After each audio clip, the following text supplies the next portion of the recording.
Welcome to Comics Bazaar, the channel of comics commentary and arcana. This video features X-Force number 30, cover dated January 1993.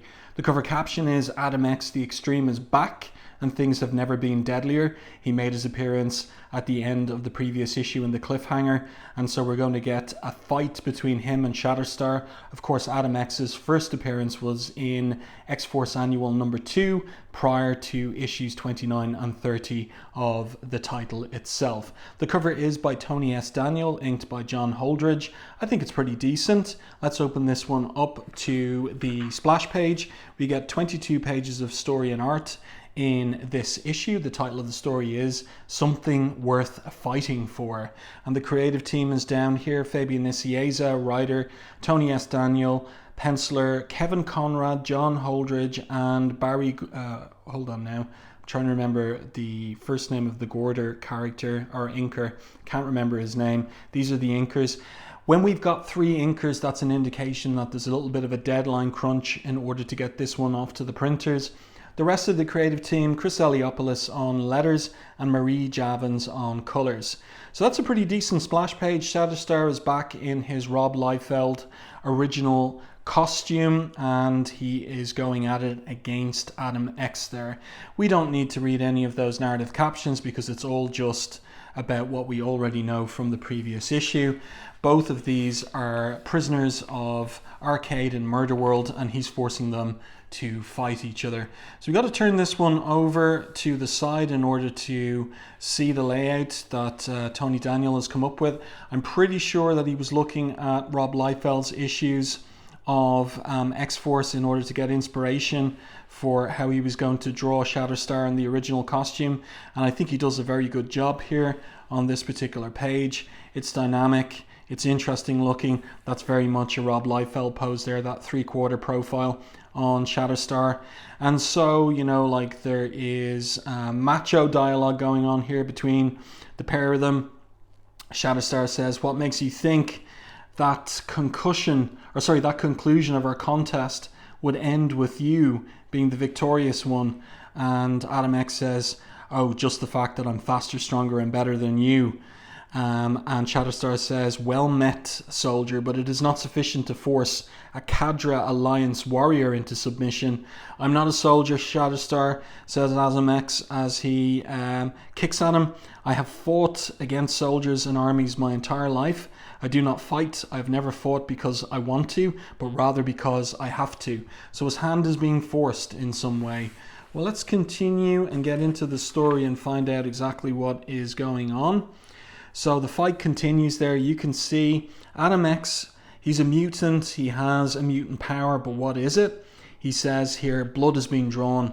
If you will recall my mutant abilities from our first encounter, that means you are defeated." Burn. So Shatterstar once again feels his blood sizzle in a furious electrical fire as Extreme's powers ignite all the electrolytes coursing through his bloodstream. So that's a pretty strange power that Adam X has, but anyway, let's go along with it. It seems like Shatterstar is defeated. It seems so, but let's continue. Adam X yells out, "That's it, Arcade, it's over. I will not kill him for you if that is what you want." So Arcade here is watching on the cameras. And he says, "Oh, how very noble of you, my mysterious young friend. Your petulant protestations aside, you were just as efficient and deadly as you were advertised to be." And Adam X asks the operative question, "Who has hired you to manipulate me in such a cowardly manner?" Of course, Arcade's not going to give him the answer. He says, Now, that would be telling. I never divulge my client's name unless it's to my advantage, of course." Oh, and speaking of cowardly, I'd watch out if I were you, because Shatterstar is getting up there and he attacks Adam, kicking him. It seems he kicks him, or does he punch him, or what's going on in the jaw. We've got the cracked sound effect there, and he says, "Now stay your hand and think. There must be a better way to extricate ourselves from this situation without the need for either of us to die." Adam X says, It's not my life, or yours for that matter, that I'm worried about. And then Arcade makes a holographic appearance. So we've got a red color hole there. And Shatterstar asks him, are you forcing Extreme into combat as you forced me earlier? Are you threatening the lives of innocents if he does not participate in your blood sport? That's a reference to the previous issue in the Innocent Family that Shatterstar was forced to fight in order to protect. Why, yes, says Arcade, but change it to singular, as in one innocent person. It provides, I have found, a greater incentive for misguided men of honor such as yourselves to fight. So let's turn the page and see who this one innocent person is. Well, and this is a shocker from Fabian Nicieza. It cannot be, says Shatterstar. And it's this woman in the cage. She's got a black star on her out there costume. Adam X says, now you see why I had no choice. He threatened to kill her if I didn't fight you to the death. And Shatterstar says aloud, Windsong, but how? And Adam X realizes, what, you know that girl? And here comes the big surprise. Shatterstar says, I should hope so, Adam X. She's my wife. So none of us saw that coming, right? And then the scene switches to Camp Verde, which is the New Mexico base for X-Force. Cable's up there on top of a rocky outcrop. He's watching this vehicle approaching in the desert, but he has a little conversation with Tempo, and Tempo is leaving. She says, I can't live this life anymore. I want to go back to college, get a job, 2.5 kids, that's what I want. Is that too much to ask for people like us? Cable says, of course it's not, Tempo, and of course it is. And Tempo replies, I know what I did was wrong, Cable. I've made my share of mistakes, her time with the MLF. I just want to thank you for not turning me over to the authorities. Cable says, you're a young girl, you can change. Good luck. If things don't work out, you know where to find us. So she's leaving, but who's in the Jeep? Let's turn the page. By the way, I really like the colors on this page for probably sunset in New Mexico. I think it's very well done by Marie Javins. Let's continue. Who's arriving in the Jeep, which is well drawn by Tony S. Daniel. He deserves credit for that. It's Domino. It's the real Domino. She says, let me get this straight. You want me to hang out with you here in these barracks? Cable says, you were never one for silk lace and soft carpeting. And she replies, I'm starting to regret that, Nate. What do you expect out of me? He replies, I expect you to be yourself.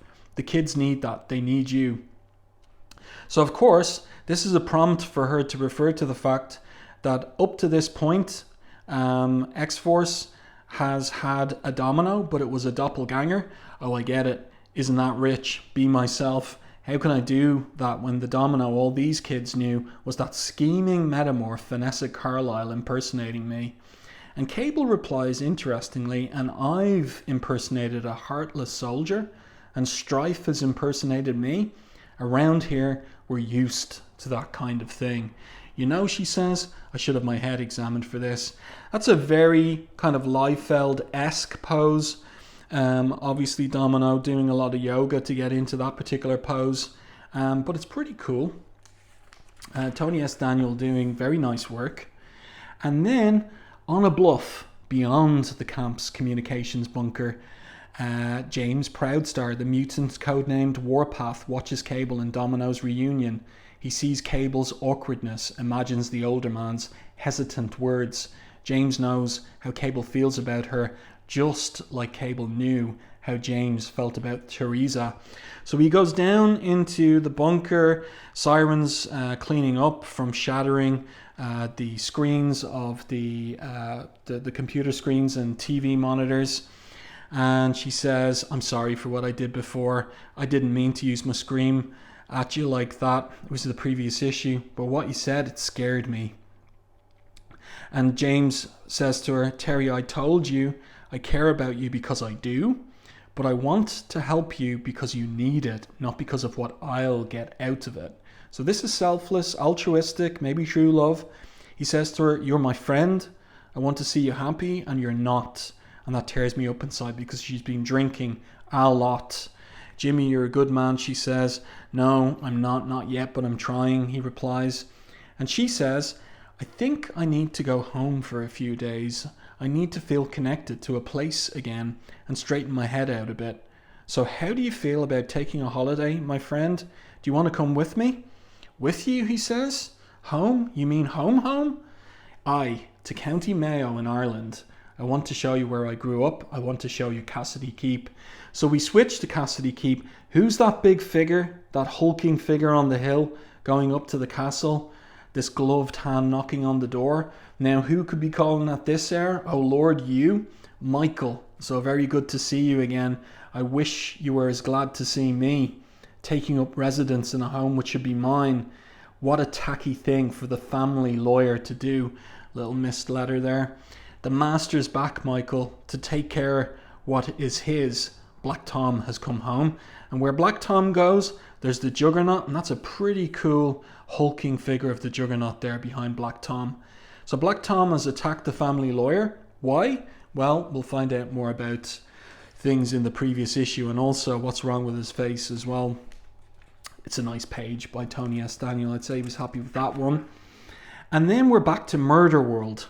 And Arcade has an assistant, Ms. Locke, and he's asking her, or he's telling her, this is just too phenomenal. Our extra dimensional client, Major Domo, who works, of course, for Mojo, didn't tell us about the girl's relationship with our little victim. She's your what? Asks Adam X. And Shatterstar explains, wife on my world. I should warn you, the connotation is quite different than it is here. Windsong was predetermined to be my genetic bond mate. When the time for reproduction came, our genetic material would have been used to perpetuate the arena game warrior stock. Romance was never the intent, improving the games was. I failed to see where emotions were needed. So Adam X is aghast at that. Never mind, he says, we still have the problem that in order for your wife to survive, I'm supposed to kill you. And Shatterstar throws his double-edged sword, it seems, directly at Adam X. A very Liefeld-esque panel as well. Nonsense, what are you doing? Calls out Adam X. But the sword was directed at the ropes of the cage, or the metal barriers of the, bars of the cage rather. And Arcade is there. And it goes right through quote unquote Windsong. So Arcade there says, guess she wasn't real, did he? I rather liked that crystalline based laser hologram hollow image Major Domo provided me. I'm upset you shattered it. And then he says more quietly, then again, I shouldn't be surprised, your name is Shatterstar after all. So Adam X is surprised by what he's just seen there, but he also says, and this is kind of humorous, what I wouldn't give to shut him up. And Shatterstar says, I will abide by this madness no longer, Adam. If Arcade is holding Windsong prisoner somewhere in this complex, her release is my top priority. So now they're going to team up and they're going to take on odds that they don't even know what they might be. But first of all, they're in Murder World and they're going to have to find their way to wherever it is Windsong might be held, if indeed she's held in the complex at all. So Arcade is there, or rather, story point is that Adam X uses these blades to take out all the cameras. So Arcade is blind, he can't see where they are or what they're getting up to. They took out the cameras, I'm not happy, he exclaims. Ms. Locke, what's going on down there? And she replies, well, Mr. Arcade, if I had to hazard a guess, sir, I'd say they're coming to slice and dice you into very little pieces. So Arcade is there, okay, call the clients, we've lost control parameters. If these Fruit Loops are willing to call my bluff about killing the girl, then we've nothing to hang over their heads. But Locke says to him, calm down. We know we don't actually have physical access to Windsong, but they don't. And he asks her what she got in mind. I'll let you know as soon as I figure it out, she says. So here they are in a kind of labyrinth, in a kind of maze. And there's signs here. It's getting chilly, east, west, so on and so forth. It's not here on this particular set of doors. Based on the duplicitous nature of the games masters on my home world, I suggest, infantile as it may sound, we do the exact opposite of what the signs tell us. So it's not here. but Shatterstar thinks it must be behind that door.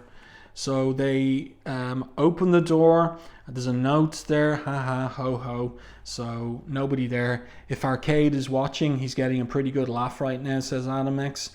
And Shatterstar says, well, I only said that's how they would do things on my world. And then they hear guns being cocked, and there's a practical army behind them. You know, I really hate that sound, says Adam X. Let's continue with the story. Arcade is up in the control booth, and he says, will somebody please get me a video feed so I can see what's happening in my own complex?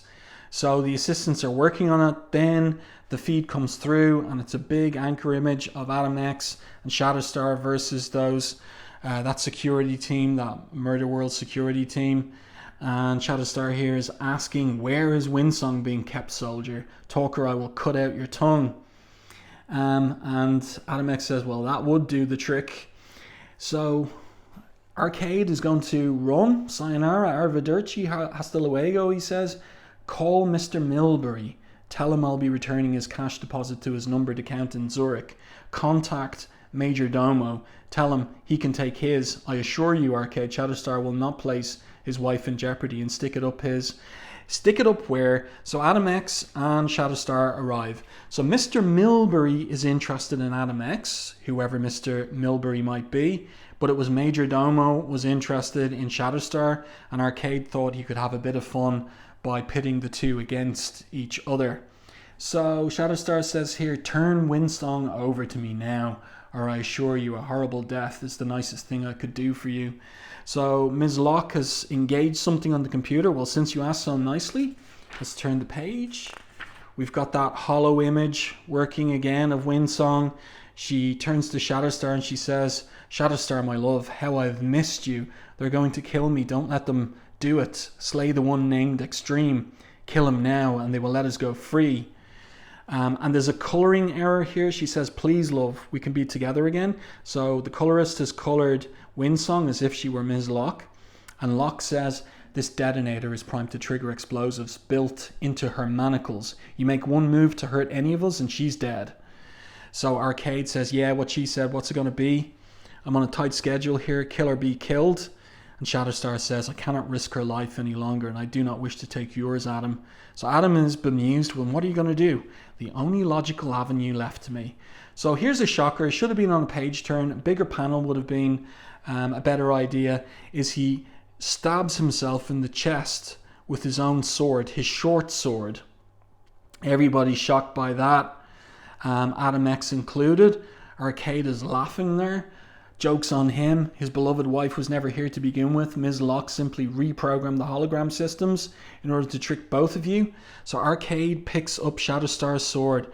Arcade, you're going to die for this. So he's running there. He's got the paper. On the slip of paper is the name of the man who hired me to kill you, he says to Adam X. He starts eating it there comically. But look who's still alive in the background. And he stabs Arcade from behind, but of course it's not the real Arcade. It never is. It's a robot facsimile. And Adam X says, don't be surprised. People like Arcade rarely have the courage to stand up to battle like a man.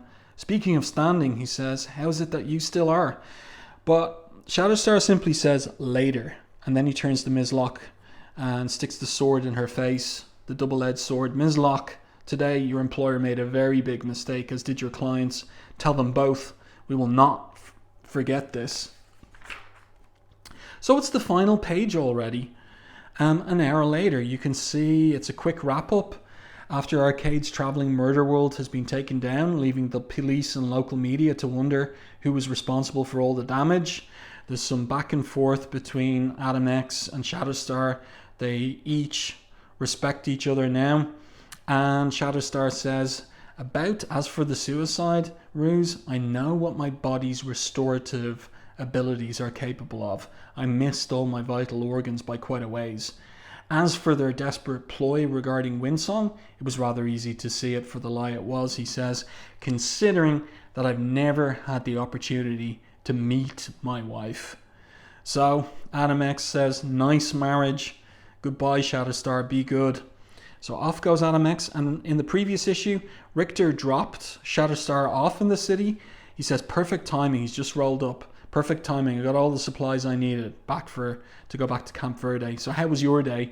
And Shatterstar replies, uneventful.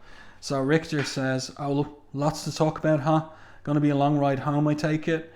And Shatterstar relents and he's going to share with Richter. Actually, Richter, it was rather interesting, if I may tell you about it, and also tell you about my wife. But next up, Siren and Warpath in Ireland, but so are Black Tom and Juggernaut. No letters page in this particular issue. There you go, that was pretty pacey stuff. Tony S. Daniel doing a pretty good job on the fight choreography. I think he's getting better issue to issue.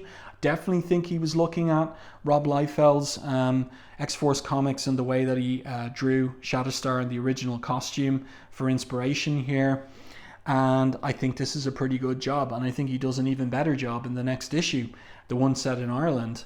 So there you go. I do hope that you enjoyed this review and commentary on X-Force number 30. Let me know your thoughts on this one in the comments section. If you enjoyed my review and commentary, please like and share the video.